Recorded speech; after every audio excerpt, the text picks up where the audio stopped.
तो आज इस वीडियो में आप जानेंगे कि आलस्य क्या है, आलस्य को कैसे दूर किया जा सकता है। तो चलिए जानते हैं क्या है इस कहानी में। बहुत पुरानी घटना है। एक युवक महात्मा बुद्ध के पास आता है और भगवान बुद्ध से कहता है, भगवान, मैं अपने जीवन में काम तो करना चाहता हूँ, लेकिन जब भी मैं काम करने की सोचता हूँ, मेरा शरीर आलस्य से टूट जाता है। मैं इस आलस्य की वजह से कोई भी काम कर नहीं पाता। इसीलिए कृपया आपसे निवेदन है, आप मेरी इस समस्या का समाधान करें। ये सुनकर महात्मा बुद्ध उस व्यक्ति से बोले कि तुम कैसे पता लगाओगे कि तुम्हारे अंदर आलस्य है। तब उस व्यक्ति ने कहा कि मैं जहाँ रहता हूँ वहाँ के व्यक्ति भी मुझे यही कहते हैं कि मैं बहुत ज़्यादा आलसी हूँ, मुझसे कोई भी काम सही तरीके से नहीं होता। तब महात्मा बुद्ध ने उस व्यक्ति से कहा, तुम मुझे इसका सबूत दे सकते हो कि तुम बहुत ज़्यादा आलसी हो? तब उस व्यक्ति ने कहा, मैं इस बात को साबित कर सकता हूँ कि मैं बहुत ज़्यादा आलसी हूँ।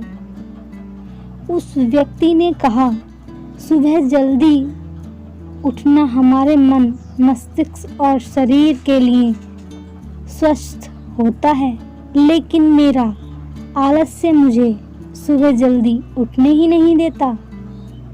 तब महात्मा बुद्ध ने उस व्यक्ति से पूछा, क्या तुम्हें पता है कि आलस्य क्या होता है?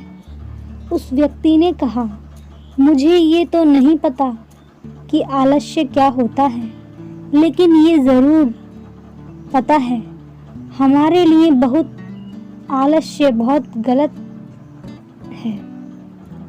महात्मा बुद्ध ने कहा, आलस्य हमारे दिमाग की एक अवस्था होती है, हमारे विचार होते हैं जिसे हम इंसान ही अपने मन के अंदर पनपते हैं। उस व्यक्ति ने महात्मा बुद्ध से कहा, मुझे कुछ भी समझ में नहीं आया। तब महात्मा बुद्ध ने कहा, पहले तुम ये समझो कि आलस्य हमारे शरीर में दो तरीके से उत्पन्न होता है। पहला, वो जो हमारे शरीर के अंदर पनपता है, और दूसरा वो जो हमारे मन के अंदर पनपता है। सबसे पहले हम शरीर आलस्य के बारे में बात करेंगे। शारीरिक आलस्य का सबसे बड़ा कारण है हमारा भोजन। अगर भोजन हम ऐसा भोजन करते हैं जिसमें हमें बहुत कम पोषक तत्व उपस्थित होते हैं, तो ये भोजन हमारे शरीर के लिए बोझ बन सकता है और यह हमारे शरीर के अंदर आलस्य उत्पन्न कर सकता है। इसीलिए तुम आलस्य से बचना चाहते हो तो ऐसा भोजन ग्रहण करो जिसमें अधिक पोषक तत्व हों। इस ही क्रम में आलस्य का दूसरा कारण है गलत तरीके से उठना, गलत तरीके से बैठना, गलत तरीके से चलना और गलत तरीके से सोना। महात्मा बुद्ध ने आश्रम के भिक्षुकों की तरफ इशारा करते हुए कहा, अगर तुम इन भिक्षुकों की तरफ देखोगे तो तुम्हें इनके उठने, बैठने और चलने विशेष प्रकार का संतुलन नजर आएगा। उस आलसी व्यक्ति ने पूछा, कि बुद्ध, क्या पर्याप्त नींद लेना या सोना जरूरी है? तब महात्मा बुद्ध ने कहा, ज्यादा न कम हमेशा ही पर्याप्त सोना होता है। यदि आज रात तुम अच्छे से सो नहीं पाते तो तुम्हारा कल का दिन आलस्य से भरा होगा।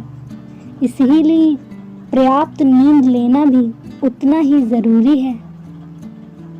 इसी ही क्रम में आलस्य का तीसरा कारण है सुबह सूर्योदय से पहले नहीं उठना। यह सुनकर उस व्यक्ति ने कहा, बुद्ध, मैं सुबह जल्दी उठने की कोशिश करता हूँ, लेकिन मैं जल्दी उठ नहीं पाता। तब महात्मा बुद्ध ने कहा, तुम सुबह जल्दी तब उठोगे जब तुम रात को जल्दी सो पाओगे।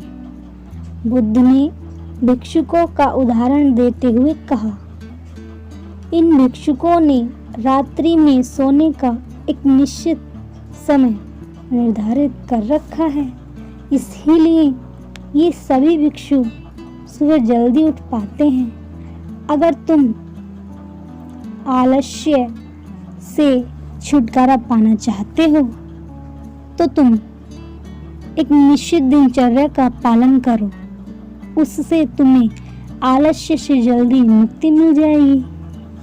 महात्मा बुद्ध ने उस आलसी व्यक्ति को हमारे मन के कारण उत्पन्न आलस्य के बारे में बताया। बुद्ध ने बताया, हमारे आलस्य का सबसे पहला कारण है हमारी गलत अवधारणाएं। जब हम अपने मन में ये सोचते हैं कि हम ये काम नहीं कर सकते तो हमारे मन में आलस्य उत्पन्न हो जाता है और किसी काम को करने से हमारा मन नकनकाता है।